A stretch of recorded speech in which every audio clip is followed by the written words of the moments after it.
Boa noite, irmãos. Deus continue abençoando a cada um nessa noite. Com alegria que estamos mais uma vez na casa de Deus para adorar ao nosso Criador, que é digno de toda honra, toda glória, é o nosso Senhor Jesus Cristo, né? Amém? Vocês estão bem nessa noite? Amém? Antes de nós lermos a Bíblia, dá um aviso aqui na questão do almoço, no dia 1º. Se você, por motivo de força maior, não vai estar no almoço, você avisa ali o irmão Lori, a equipe de administradores ali do almoço, até mesmo para se organizar na questão de alimentos ali. E nós conseguimos essa semana, então, o local vai ser no mesmo local do ano passado, ali no pavilhão, em cima aqui no ginásio da comunidade do bairro Petit Village. E vai ser nas mesmas condições que fizemos o ano passado ali. E contamos com a presença de todos os irmãos para estar juntamente conosco ali. Está ali o Joel conosco, está convidado para o almoço também, Joel. Tu e tua família está com nós ali. Amém? Vamos ler a Bíblia Sagrada, São João capítulo 14.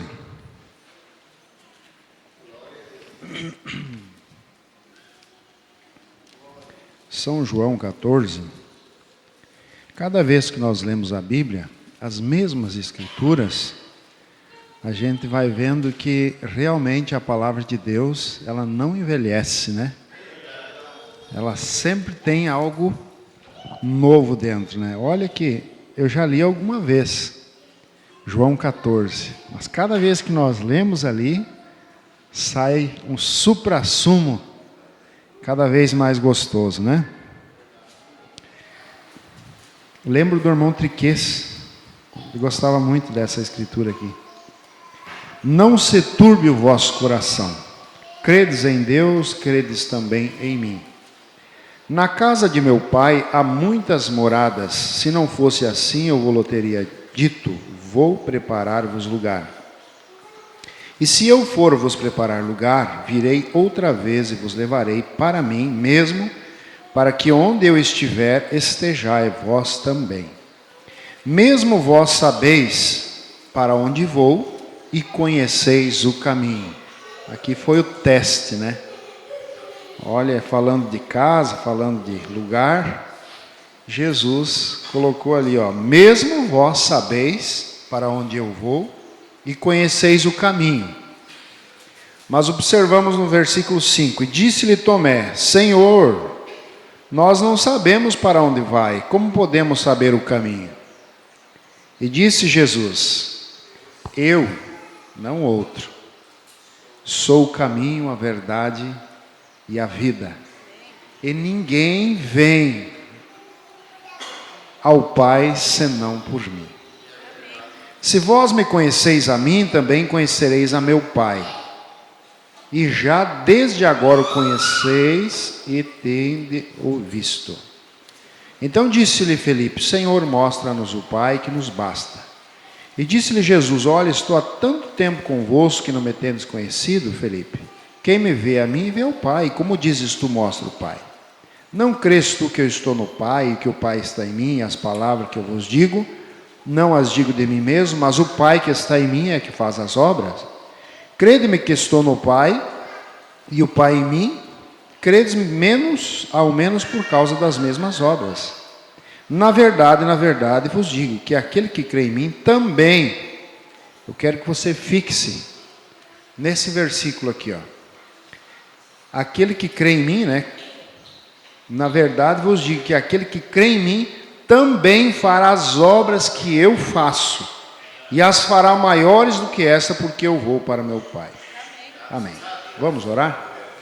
Amado Deus, nosso precioso Pai, estamos agradecidos nesse instante pela oportunidade que o Senhor nos tem dado de estar na sua casa, porque, ó Deus, muitas pessoas, elas estão ali num leito de dor, no hospital, outras com problemas, e o Senhor nos tem proporcionado esse momento a qual estamos aqui, sãos e salvos, para te engrandecer, te adorar e ouvir até mesmo, como nós ouvimos o irmão Mauri falando, do Deus que nós servimos, um Deus que em pleno tempo que estamos vivendo, está curando, libertando e ajudando as pessoas.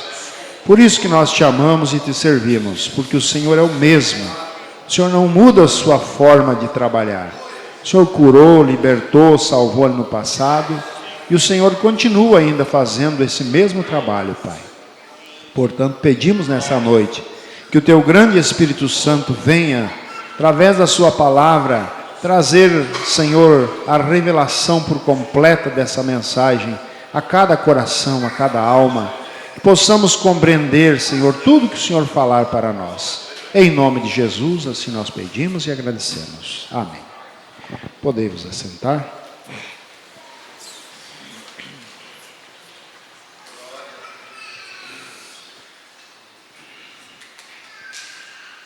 Eu creio que nós temos o diferencial. O diferencial.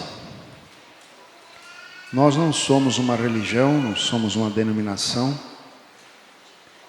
mas sim somos o povo. Isso não é porque eu digo, ou porque você pensa, ou alguém outro fala.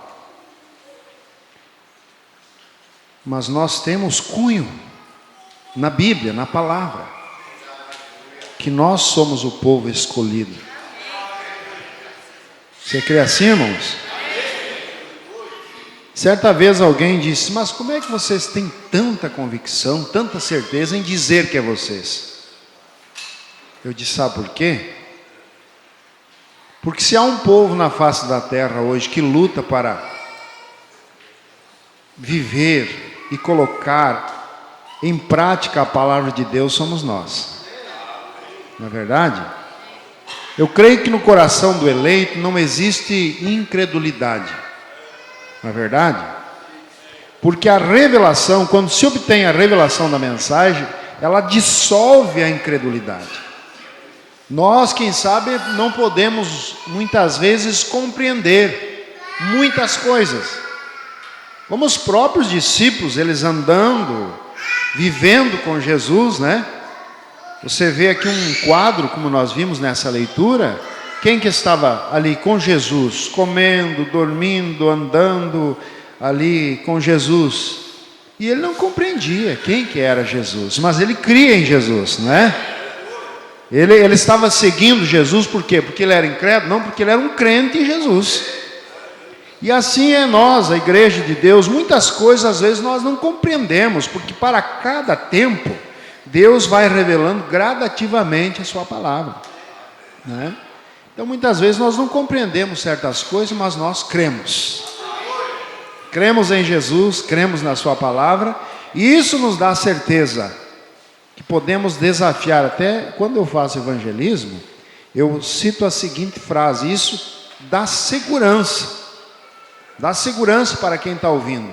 Eu faço um desafio, eu digo assim, mostre para nós, aonde que nós estamos fora da Bíblia.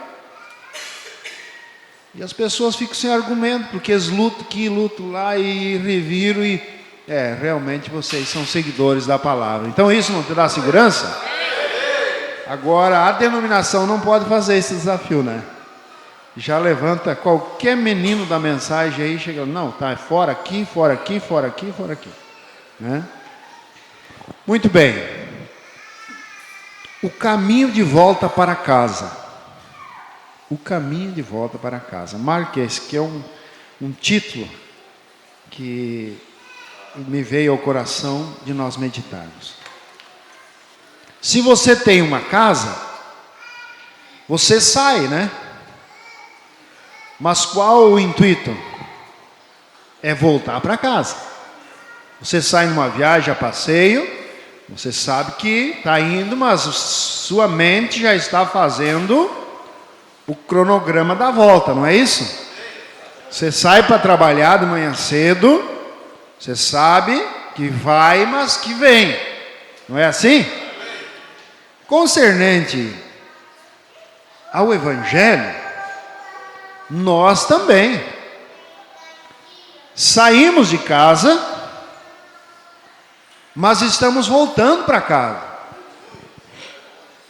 E você sabe que tem um caminho que vai e tem um caminho que vem. E o caminho que nós saímos de casa, não é o mesmo caminho que nós estamos voltando. Porque nós saímos de casa, não foi pelo caminho provido por Deus. Quando nós saímos de casa. Porque nós saímos pelo caminho do pecado. Não é isso que a Bíblia nos diz? Mas Deus, pela sua infinita misericórdia, Ele traçou um caminho para nós voltarmos para casa. E nós observamos que esse caminho aqui chama-se Jesus Cristo. Eu sou o caminho. Porque se você observar no princípio da Escritura, ele estava falando do quê? De casas. Não é isso que ele falou aqui? Lugar, uma casa. E você sabe que casa é para morar nela, né? E quando ele menciona esse caminho, é o caminho de volta para casa. Jesus mesmo, quando ele estava ali, sendo interrogado, ele mostrou que ele não era desse mundo. Ele disse: se eu fosse desse mundo, eu lutaria pelas coisas do mundo aqui. E você observa que o crente também, mesmo que muitas vezes nós lutamos, batalhamos no cotidiano da nossa vida aqui, mas nós sabemos que o nosso lugar não é aqui. Não é aqui nesse modo de civilização a qual nós estamos vivendo. Porque nós temos que dar uma volta e voltar, porque a nossa casa, na realidade, é o planeta Terra. Quando se fala em céu, muitos pensam que nós saímos no arrebatamento, ou, digamos, a eternidade, ela vai acontecer lá numa profundidade ou numa altura. Não, vai ser aqui. Novos céus e nova terra. Novos céus e nova terra. Porque Deus não fez o Marte para você morar, nem o Vênus, né? Não fez o Sol, nem a Lua. Ele fez o planeta Terra e aqui colocou os seus filhos para morar aqui. Toda essa natureza que você vê. Só que essa casa, esse jardim, ele foi contaminado pelo pecado. E o que Deus faz então? O Evangelho, ele nos prepara para um dia desse, Deus tirar os seus daqui, tira os seus daqui, limpa a casa e traz de volta seus filhos morar aqui. Vocês estão compreendendo, irmãos? Esse é o trabalho do Evangelho. Porque Deus, ele não vai, como fala muitas doutrinas que tem aí, Deus vai dar uma reformada aqui, né? Daqui a pouco as pessoas vão começar a pensar diferente e vai mudar a maneira das pessoas. Não. Jesus disse: não se coloca pano novo em roupa velha. Não é isso? Deus vai queimar, conforme Malaquias, segundo a Pedro nos mostra isso, que isso aqui está reservado como um tesouro para o fogo. Queimará, que não ficará raiz nem ramo. Tudo vai ser purificado através do fogo. E nós voltaremos para a nossa casa original, como vivia Adão lá no início. Quero que você observe muito bem.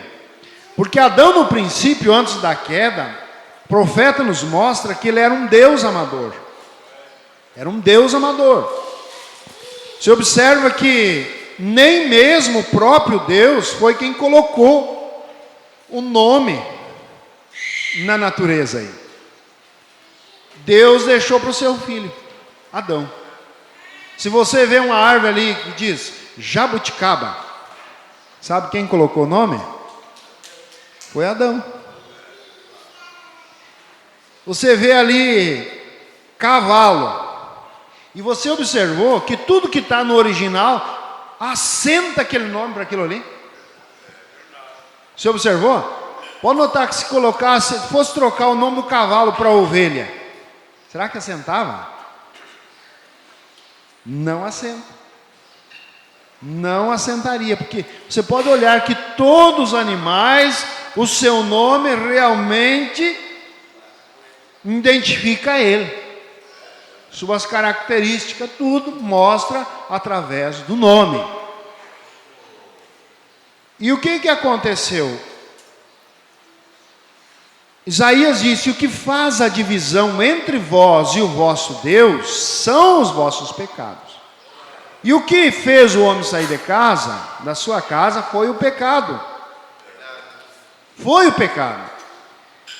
E o homem entrou num estado de caos, calamidade, aonde a morte entrou, a doença, todos os problemas, dificuldades. A própria terra, nós observamos, eu creio que esse dia numa mensagem, que foi amaldiçoada, não havia nem espinhos, né? Não havia nem espinhos, mas devido à maldição, a terra começou a produzir cardos e espinhos. Você vê, a própria natureza, ela entrou em caos por causa do pecado do homem. Não é isso que a Bíblia diz? Leia lá Gênesis 3, você vai encontrar as maldições que veio para Eva, para o Adão, para a serpente e para a terra. Mas esse não é o propósito original de Deus. Não é o propósito original de Deus.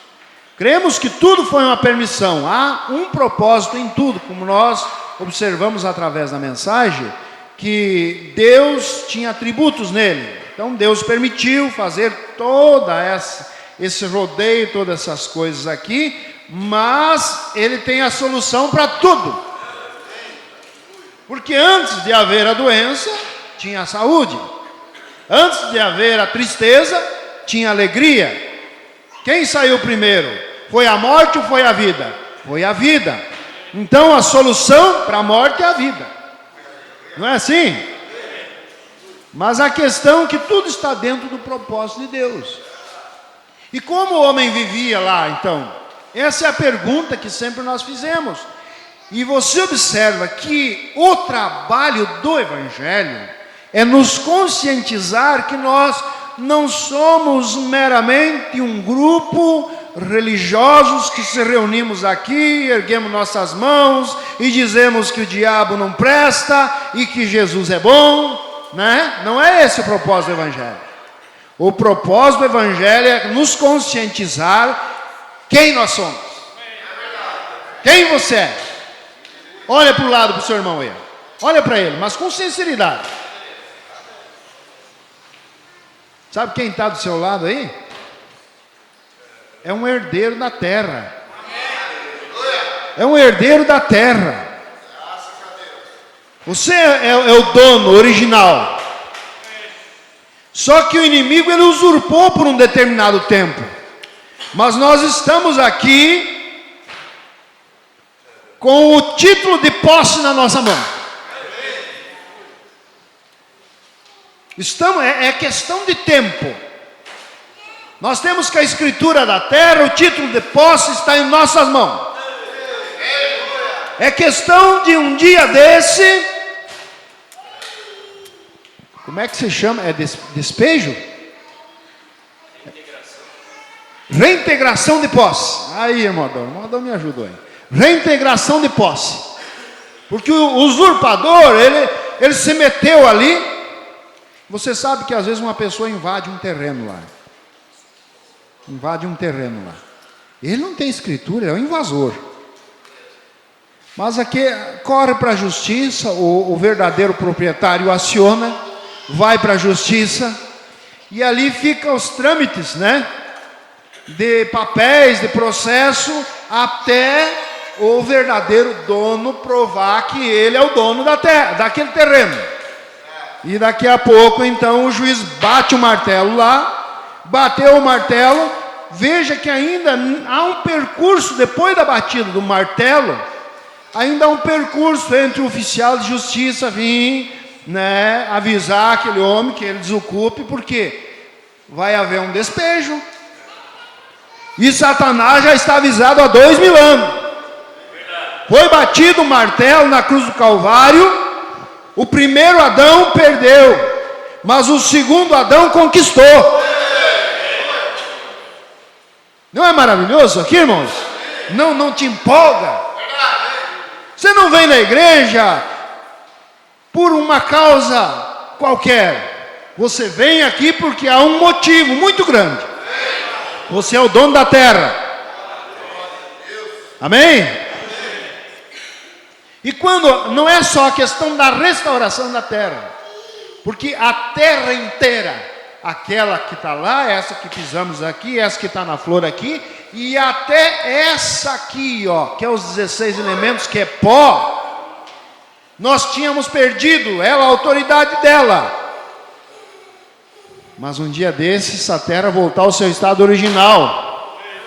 Não tem mais usurpador, porque o usurpador hoje, ele vai nesses 16 elementos ali e se aposta com enfermidades, com problemas, com dificuldades.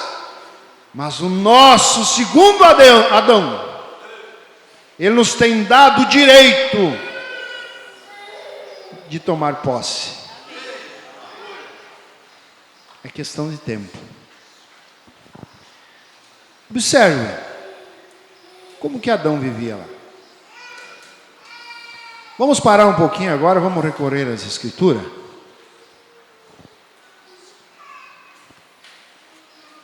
Sempre Deus, através do homem, mesmo no pecado, porque Deus é aquele velho ditado assim, ele mata a cobra e mostra a cobra que ele matou. Não é assim? Mesmo o homem ainda na condição em que ele está. Nós lemos ontem à noite na mensagem Perfeição aqui, que não há um homem que não falhou, todos falharam. Mas mesmo diante das suas falhas, Deus ainda provou, deu o homem para o homem saber o gostinho do que é estar em casa e com o direito de posse. Quando Moisés, ele ergue o seu cajado ali, e aquele mar se abriu, o que estava acontecendo ali? Era uma mágica? Não era uma mágica. Quando ele, mesmo usando aquele poder para chamar mosca, chamar rãs, piolhos, a água se tornar em sangue. Você pode observar que naquele exato momento, Moisés não era um simples homem, mas ele estava usando de um poder original, poder criativo. Vocês estão observando, irmãos? Vamos indo aqui. Você vem e vê Elias, Eliseu fazendo as mesmas coisas, abrindo o Jordão com a capa. Quantas capas podia se jogar para abrir o Jordão? Mas somente a capa do Elias que podia fazer aquilo. Não é verdade? E assim sucessivamente. Vamos para o Novo Testamento. Quer abrir a sua Bíblia? No livro de São Mateus, capítulo 8, versículo 23. Quem sabe quer colocar aqui no quadro, pode colocar.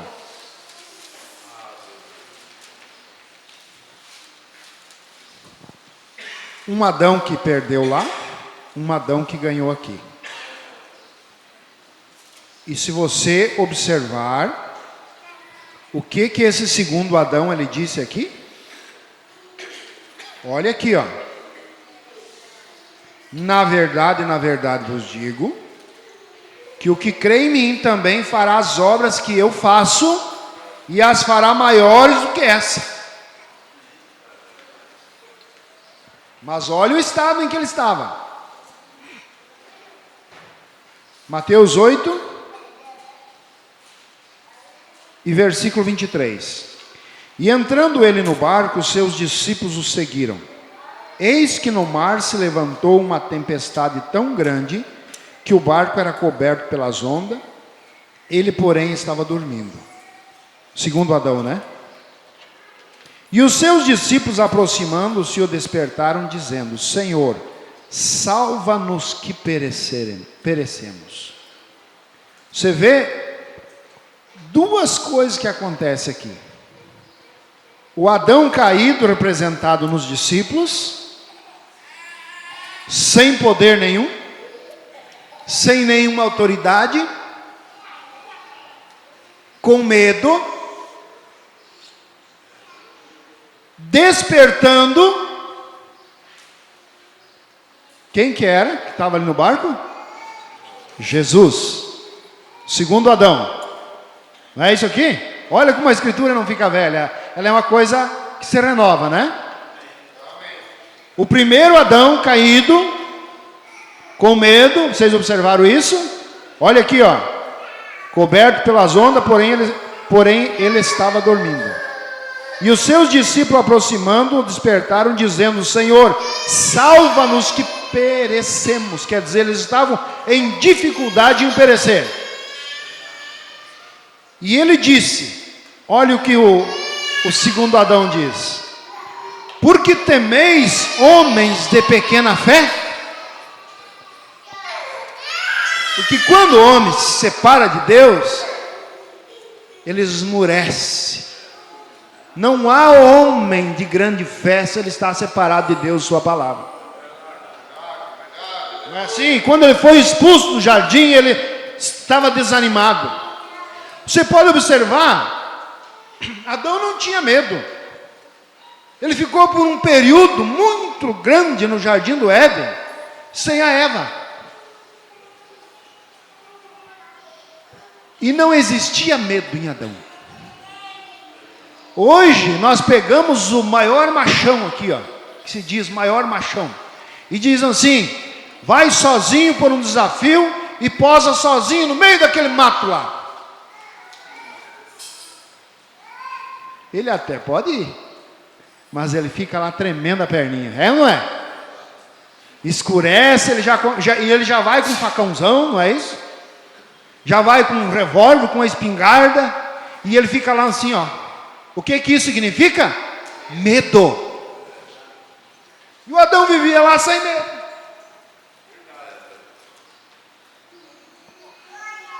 Estão compreendendo, irmãos? Isso aqui leva você a pensar o porquê que você está aqui.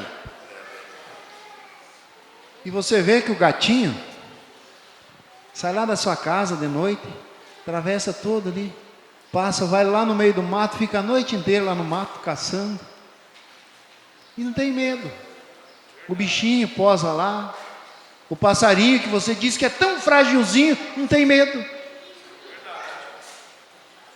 O cachorro não tem medo. A natureza, ela tem medo, sabe de quem? Do homem, porque o homem é mau. Vocês estão compreendendo, irmãos? Erga a sua mão assim, ó. Você está compreendendo? Amém. Então, o que trouxe o medo? Foi o pecado.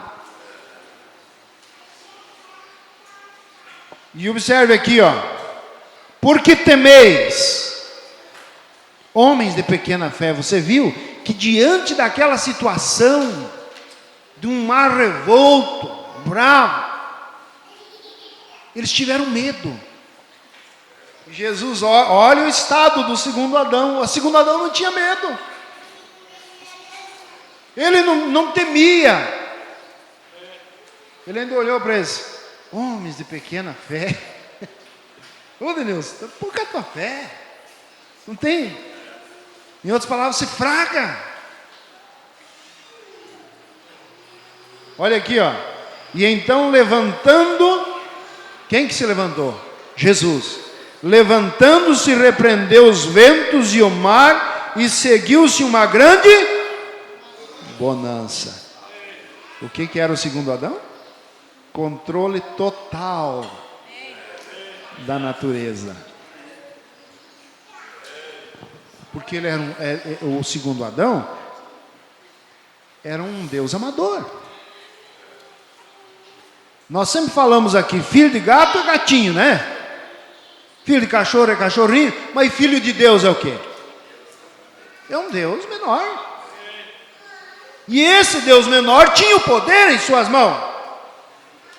Eu vejo pelos olhos da fé que o Adão tinha que atravessar um rio bem largo. Ele não ficava lá 2 semanas cavocando um coxo, fazendo um caiquinho para ele atravessar. Tu acha que ele ia fazer isso? Eu acho que não. O que vocês acham, irmão? Será que ele ia estar fazendo caico, fazendo barco para atravessar? Abra a sua Bíblia. Mateus 14.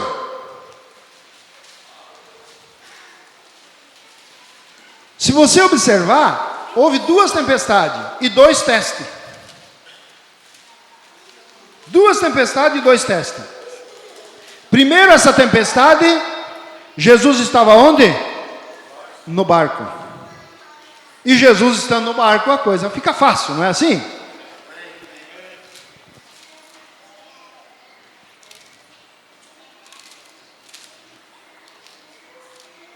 Mateus 14, é isso, né?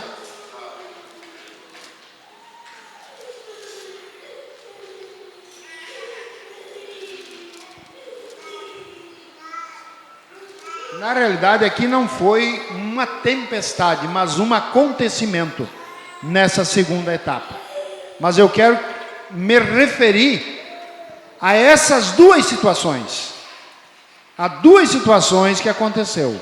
Uma é que Jesus estava no barco, que nós lemos anterior ali, o mar fica bravo, os ventos, e Jesus chega ali e mostrou o total poder mediante a natureza, porque ele era o segundo Adão, que não viu o pecado. A Bíblia diz que Jesus não pecou, é isso, né? Nem através do seu próprio nascimento, todos nasceram em pecado. Jesus não. Não foi isso que a Bíblia diz? A Bíblia diz que nunca houve engano na sua boca. Ele não conheceu o pecado. Morreu por nossos pecados, carregou os nossos pecados, mas ele não foi pecador. Olha aqui. 14:22. E logo Jesus ordenou que os seus discípulos entrassem no barco e fossem adiante dele. Num primeiro momento, nós vimos ali que ele foi junto, no barco. Agora, num segundo momento, olha o teste aqui, ó. É o seguinte: embarquem no barco e vão. Em outras palavras, porque vocês precisam de barco. Tu precisa de caico, precisa de meios. Vão, que loguinho eu vou. Em outras palavras, mas como que o senhor vai ir, Jesus? Vai pegar um barco emprestado? Vai alugar um barco aí? Vamos ver o que a Bíblia diz aqui? Entrasse no barco e fosse adiante para outra banda, enquanto ele despedia a multidão. E despedida a multidão, subiu ao monte para orar à parte. E chegado já à tarde, estava ali sozinho, né? E o barco estava já no meio do mar. Veja que não era ali na prainha, onde dava para ir com as águas no tornozelo, ali não, nos artelhos. Estava lá no meio do mar, em profundo mar. E também o que aconteceu ali? O barco era açoitado pelas ondas, porque o vento era contrário. Quer dizer, não era uma tempestade muito grande, mas o barco estava balançando também. Mas à 4ª vigília da noite, dirigiu-se Jesus para eles, caminhando por cima do mar. Era num barquinho, era remando, ou ele estava, a Bíblia é bem clara, caminhando por cima do mar. E os discípulos, vendo caminhar sobre o mar, veja o que é o véu do pecado faz. Porque o véu do pecado, ele consegue olhar só as coisas naturais. E as coisas naturais é em forma de lógica. A sobrenatural, ela não é lógica. O sobrenatural sempre é o contrário da lógica. Porque a lógica é o quê? Uma mulher no seu tempo fértil, ela ter um filho. Sobrenatural é uma velhinha de 70 anos, 80 anos ganhar um filho, não é assim? Não aconteceu na Bíblia? Natural é o médico dar uma injeção em você, te dar um remédio natural e você dizer, me sinto bem, me sinto melhor. Mas quando o médico acabar todas as suas habilidades e te dar um diagnóstico dizendo, olha, não tem mais jeito para você. Daí entra um rapadureiro e alguém chama ele para orar, o que nós vimos o testemunho aqui, né? E ele ora com imposição de mão e o sobrenatural acontece. Isso aí não é natural, isso é sobrenatural. E na visão do homem sempre há impossibilidades, mas para Deus não é nada impossível. Na visão humana, um homem, como os discípulos estavam olhando ali, um homem vinha caminhando sobre as águas sem se afundar. Isso é o que? Natural? Natural ele vinha com caico, vinha com remando, com uma boia, com alguma coisa, né?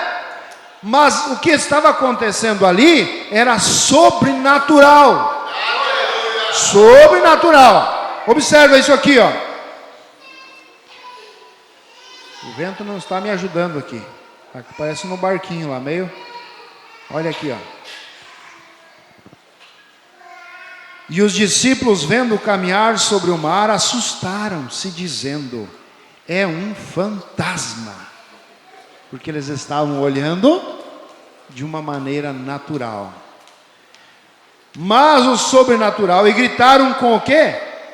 Com medo. É o que persegue o homem, é o medo.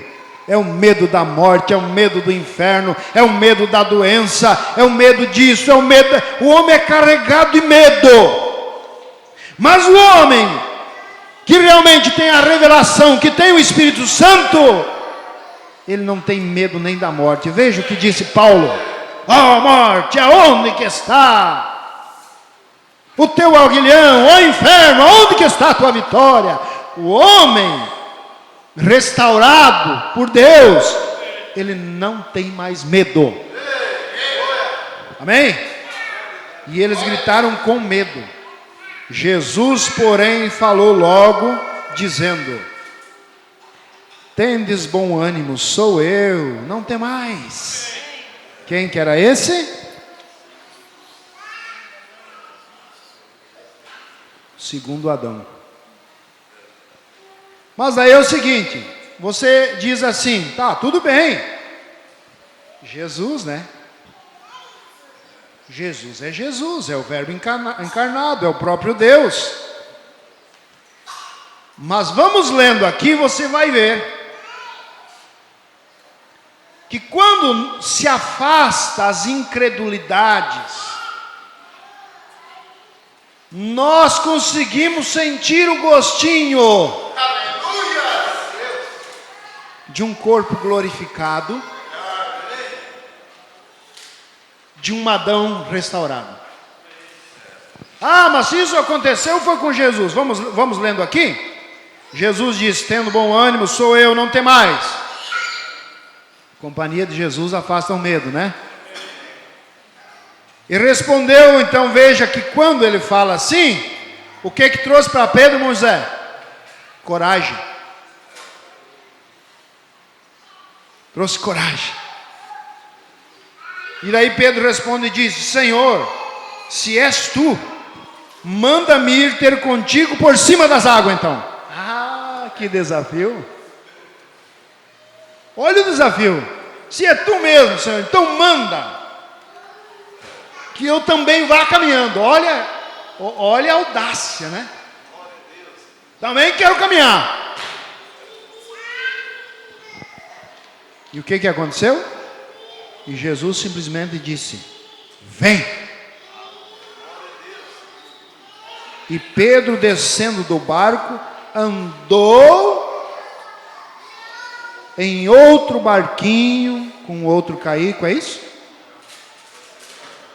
E andou sobre as águas para ir ter com Jesus. Então Pedro, naquele exato momento, Deus deixou ele sentir o gostinho. Você acha que esses acontecimentos foram escritos simplesmente como uma história? Lembra quando o irmão Brana pregou aquela mensagem, levantando e tirando da história? Isso é tornando realidade? É isso aqui. Não é uma mera história, mas é a verdade da palavra que acontece conosco. Porque tem momentos, irmãos, quando você termina todas as suas habilidades, termina todos os seus recursos, você tem que caminhar sobre a ordem da palavra. E aí? Caminha ou não caminha? Tem que caminhar. Se você tem fé suficiente e crê no vem do seu mestre, você vai caminhar e você vai vencer. Então diz aqui, e Pedro, descendo do barco, andou sobre as águas para ir ter com Jesus. Mas sentindo o vento forte, teve medo. Voltou de novo ao estado anterior. Voltou ao estado anterior. Amém? Estão compreendendo? E começou a ir para o fundo do mar. Mas clamou dizendo: Senhor, salva-me.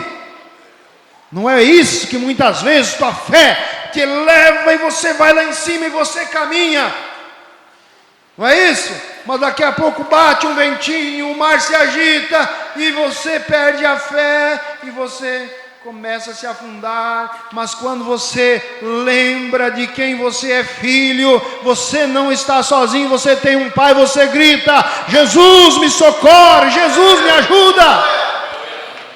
E Jesus deixa você afundar? Vamos lendo aqui. E logo Jesus, estendendo a mão, segurou e disse: homem de pequena fé, por que duvidaste? Você viu que a fé e a dúvida, elas não caminham junto? Ele se empolgou e foi sobre aquela ordem, e ele ficou num estado de um segundo Adão restaurado por aqueles segundos, para provar para nós que é possível para os que creem. É impossível para a mente humana um povo ser levantado, ser arrebatado da terra, olhando numa mente natural. Mas quando você olha para os ângulos da palavra, nós podemos ver um Enoque que foi transladado e levado para a presença de Deus. E nós somos, a noiva é o tipo de Enoque. Por isso que Paulo aos Coríntios, ele disse: é necessário que isso, que é corruptível, que foi contaminado pelo pecado, ele se revista da incorruptibilidade. Isso que é mortal, aonde teve uma porta de entrada da morte, se revista da imortalidade.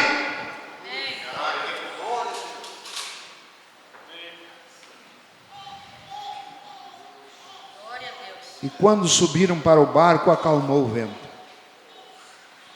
E então aproximaram-se os que estavam no barco e adoraram, dizendo: és verdadeiramente o Filho de Deus. Ah, vem o reconhecimento, né? Vocês estão compreendendo, irmãos? O que o Evangelho quer fazer?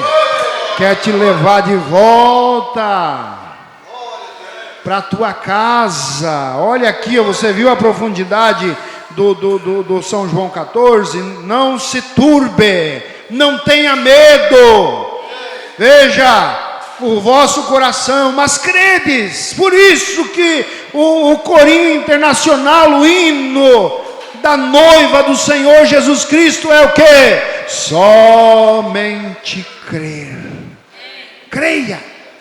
Porque a questão crer, ela é para crente, não é para incrédulo. Crer é para crente. Olha aqui, ó. Credes também em mim. Por quê? Porque Ele é o que veio para restaurar todas as coisas.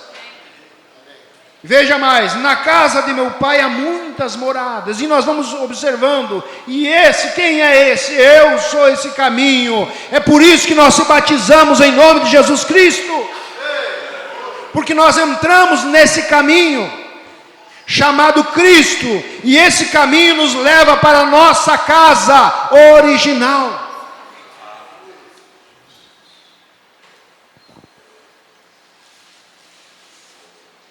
Mas precisa buscar de Deus a cada dia essa revelação, porque você observa que os discípulos, como todos esses acontecimentos, isso aqui é São João, irmãos, não é Mateus. Nós estávamos lendo lá em Mateus, esse mesmo homem, esse mesmo Tomé, esse mesmo Felipe, viu esses acontecimentos, mas ele não tinha compreendido ainda quem estava ali.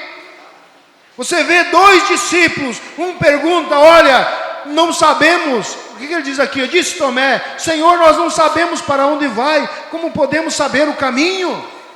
Jesus diz, olha aqui Tomé, está aqui o caminho Tomé. E você vai lendo mais em frente, você vai encontrar o segundo personagem dizendo, Felipe, Senhor, mostra-nos o Pai, que daí me basta.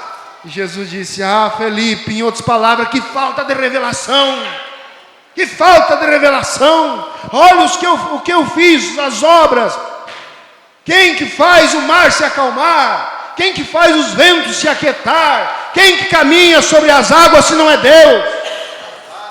Eu fiz tudo isso, em outras palavras, e não me tendo desconhecido, quem vê a mim vê ao Pai, e como dizes tu, mostra-nos o Pai.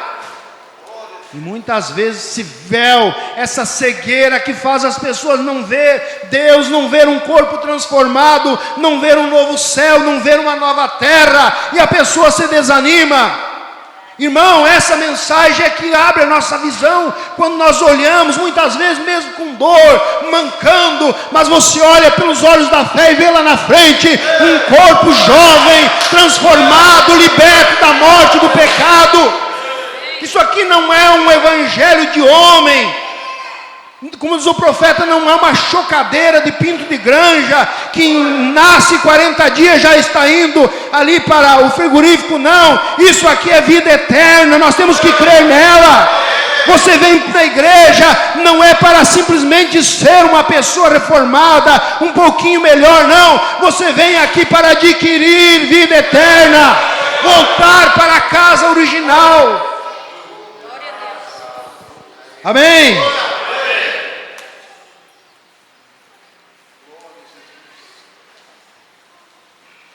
A falta de revelação é o que atrasa as pessoas.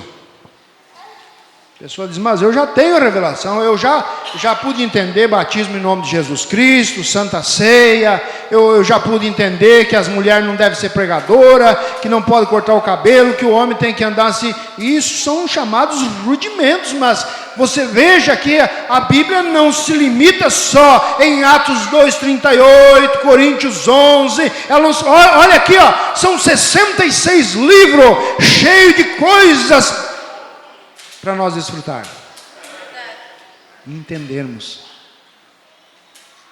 Por isso, irmão, você nunca deve deixar o diabo colocar complexos em você. Quando o diabo vir assim, você deve olhar para ele Porque o profeta diz que muitas vezes nós temos que falar com o diabo. E o profeta diz, e até gritar com ele, porque ele é meio surdo, né? Ah, mas eu só falo com Deus. Às vezes tu tem que falar para o diabo também. Olha aqui, diabo. Uma vez eu disse para ele, logo que eu cheguei em Erechim.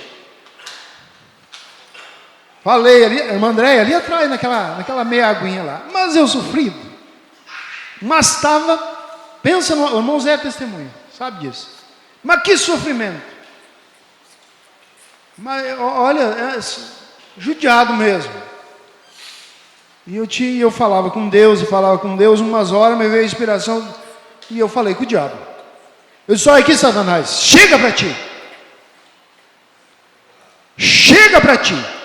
Da agora em diante é o seguinte, eu tenho um Deus. Tu tem que saber que eu tenho um Deus. Te repreendo em nome de Jesus. A partir desse momento, eu não aceito mais você. A me judiar, que eu estava judiado.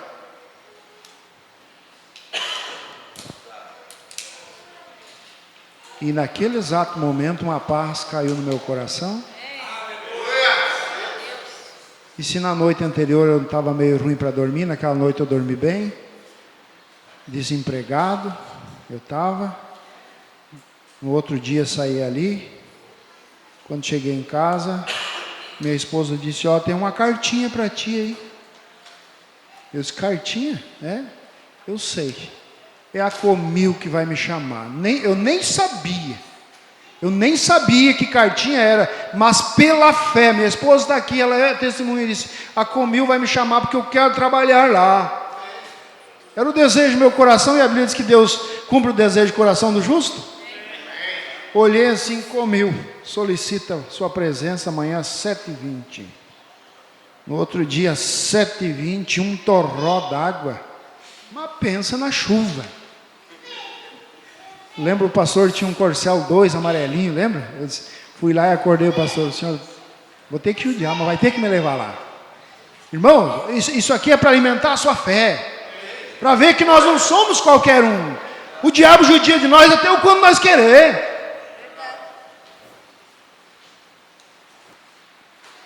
E o pastor levou eu lá. E o meu desejo era trabalhar no setor de mecânica. Veja, irmãos, contando assim, você diz, mas parece que isso aqui, ó, Deus é minha testemunha viva. Eu disse, eu teria o desejo, falando comigo mesmo, eu disse, eu teria o desejo de trabalhar no setor de mecânica. Chego lá, a psicóloga me chama, nós estávamos em 17 para fazer a entrevista. Eu tinha convicção que eu era um homem empregado. Você sabe quando eles chamam? Quem foi em firma sabe. Não é certo que você vai ser empregado. Vamos fazer uma entrevista, se você passar nos testes psicológicos, tudo. Não, eu já fui convicto que eu era um homem empregado. E a psicóloga olhou, foi lá, quando foi fazer a entrevista comigo, disse, tinha 17 pessoas, tem 2 vagas na mecânica, o setor de mecânica. Você quer? Eu disse, como eu não vou querer? Se era o desejo do meu coração. É sobrenatural, não é? E quando fui para o setor de mecânica, aí veio o teste. Era mecânica? Sim, era mecânica. Mas naquela época me colocaram no esmerilho, era desse tamanho, assim. Quem trabalhou no setor de preparação de chassi lá? Naquela época, em 1997, era mais mecânica a coisa. E me botaram esmerilhar tubos, e mais tubo o dia inteiro ali, ó. Bom, quando você parava de esmerilhar aqueles rebarbos, você ficava assim, ó. E eu olhei, meu Deus, será que é aqui, Senhor, que o Senhor quer que eu vá ficar? Mecânica, mas isso aqui é mecânica, não é mecânica. Mas eu não duvidei. Eu só fiz uma pergunta. E eu fui lá e falei pro o senhor Molori não está aí, né? Ele ia ser a testemunha verídica, ele me ajudou, né? Eu olhei, tinha o tal de Simão, um senhor soldando lá numa mesa, lá assim. Eu disse, Isso no segundo dia. Mas eu estava sofrido também. Eu disse para ele: quantos dias fica nesse negócio aqui de rebolo aí? Quantos dias fica aí? Ele olhou e disse: olha, eu não vi ninguém sair antes dos 3 meses. Eu disse: meu Deus. Mas eu tenho um Deus e eu vou à luta. E eu peguei e encarei aquela situação, porque às vezes Deus dá o teste para você, mas você tem que passar no teste. Tem gente que não encara, tem que encarar o que Deus der para encarar. Se é para cavocar, se é para correr, o que levantar peso, encara. Mas creia que Deus, tudo é possível para você. Você não é filho de qualquer um, né? Irmãos, e eu olhei umas máquinas de solda, Colônia, nunca tinha visto uma máquina Mig-Mag na frente, era um bicho papão, né? Só acostumado com inchada e foice, arado. Vi uma máquina de solda, eu olhei e os outros soldando: eu vou soldar esse negócio aí, Deus vai me dar graça. Fui lá, pedi as instruções para eles ali, e eu lixava aqueles montantes o mais rápido que eu podia. Quando dava uma folguinha lá e pegava aquela máquina. Escute isso aqui, isso é um testemunho, não é glória para o homem, mas mostrar que você deve confiar em um Deus que tudo pode fazer por você. E eu, no terceiro dia lá com aquela máquina, soldar o quê? Não sabia soldar, né?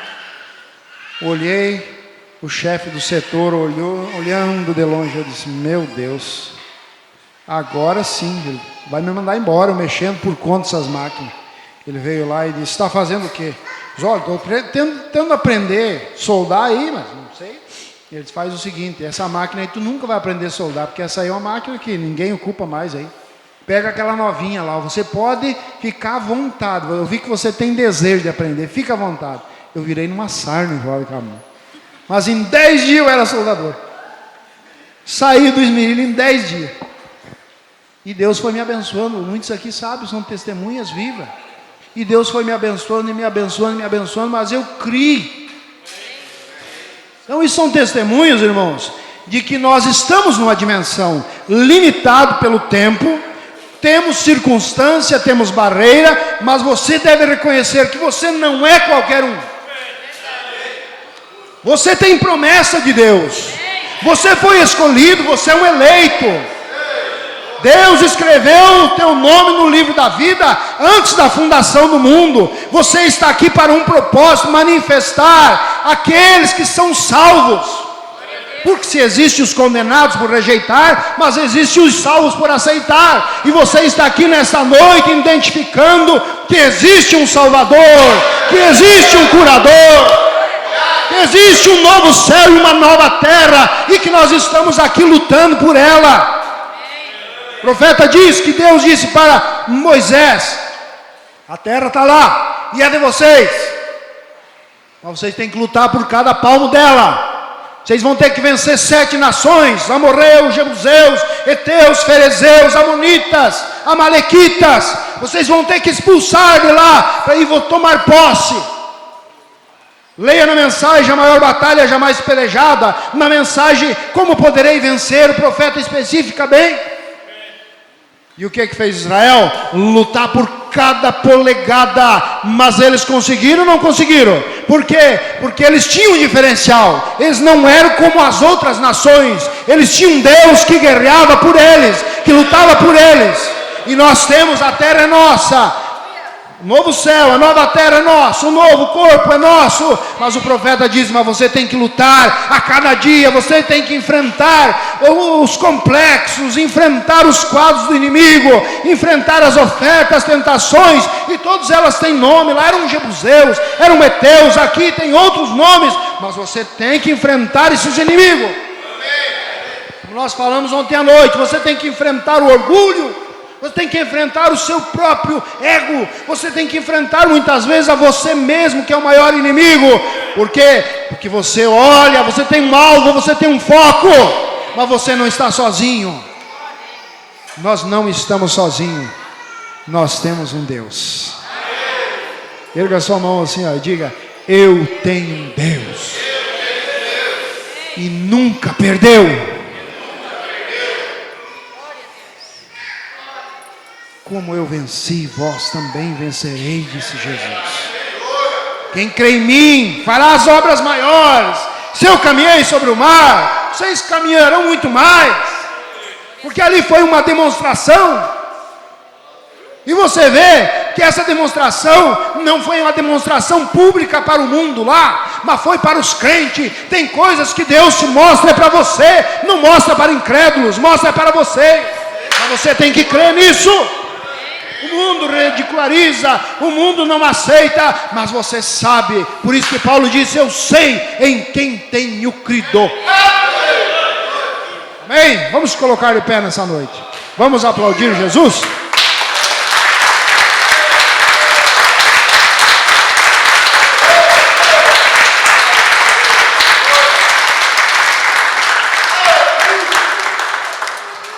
Incline sua fronte nesse instante. Vamos orar. Vamos agradecer a Deus. Feche seus olhos, crianças, jovens, fechem seus olhos reverentemente. Cada um ore, faça a sua oração, mas uma oração de agradecimento a Deus nesse instante. Agradecer a Deus por Ele ter escolhido você. Você não é filho de qualquer um, não. Você é filho do Senhor Jesus Cristo. O Senhor é filho, gerado não da vontade da carne e o sangue, como diz a Bíblia, mas gerado pelo poder da palavra. A palavra que te gerou, entrou no seu coração e gerou essa fé que você tem hoje. Devemos reconhecer que Deus está conosco e as coisas, elas acontecem quando você crê. Senhor Jesus, nosso querido e amado Pai, o Senhor é um Deus que nunca desamparou, nunca abandonou sua igreja, mas o Senhor sempre esteve presente, Pai, em todos os momentos, se manifestando, alegrando o coração do crente, motivando ele, dando força, dando alegria para seguir a caminhada, Pai.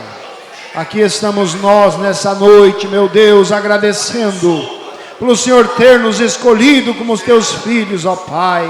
Sabemos que muitas vezes nós falhamos, nós somos fracos, se sentimos debilitados devido às circunstâncias dessa caminhada, mas o importante é saber que o Senhor está conosco, e o Senhor é que vence aquilo que nós não podemos vencer. O Senhor é que nos dá força. O Senhor é que dá força para Davi vencer aquele urso, vencer aquele Golias, vencer aquele leão. Ó Pai, nesses dias o Senhor é o mesmo Deus de Davi. É o Senhor que faz-nos sobressair diante das lutas, das circunstâncias dessa vida. Pai, não retire de nós teu Espírito Santo, mas nos dê força, nos dê graça, nos motive a cada dia para viver a sua palavra. Perdoa os nossos muitos pecados. Ó Deus, muitas vezes nós negligenciamos, muitas vezes não sabemos reconhecer, mas Pai, ajuda nós reconhecer que nós temos uma promessa a qual o Senhor nos tem dado. Nessa noite, ó Pai, eu venho através da oração da fé interceder por cada filho seu, pedir que o Senhor ajude, que o Senhor cure aquele que está enfermo, liberte aquele que está oprimido, acrescente a fé do fraco, mesmo aqueles que estão lá fora, muitas vezes caídos no caminho. Nessa noite, juntamente com a igreja do Senhor, nós oramos por eles, pedindo, Pai, que o Senhor trate com cada filho seu, que o Senhor faça eles reconhecer que o Senhor é o único que pode, é aquele que tem o poder para trazer de volta para a casa paternal, ó Pai. Ó grande Deus, através do seu nome nessa noite, nós repreendemos Satanás, ao qual vem para desencorajar, para colocar medo nas pessoas.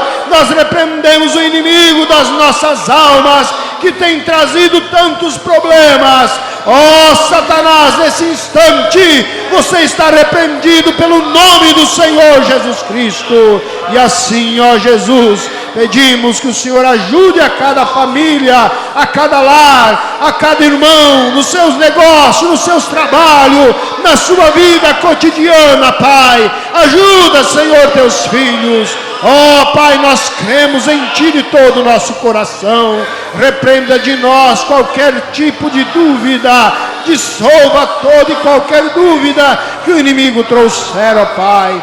Ah, Deus, se não fosse o Senhor que estiver ao nosso lado, como disse Davi, nós teríamos sido muitas vezes engolidos pelo inimigo, mas o Senhor tem provado ser Deus, estando ao nosso lado, nos motivando através da sua palavra, através dos louvores, ó Pai, através da adoração, muitas vezes, ó Pai, nós somos incentivados por Teu Espírito Santo. Por isso, nos ajude nessa noite, Pai. Ó Jesus Cristo, muito obrigado, Senhor Deus. Muito obrigado, meu Deus. É o que eu venho pedir, ajuda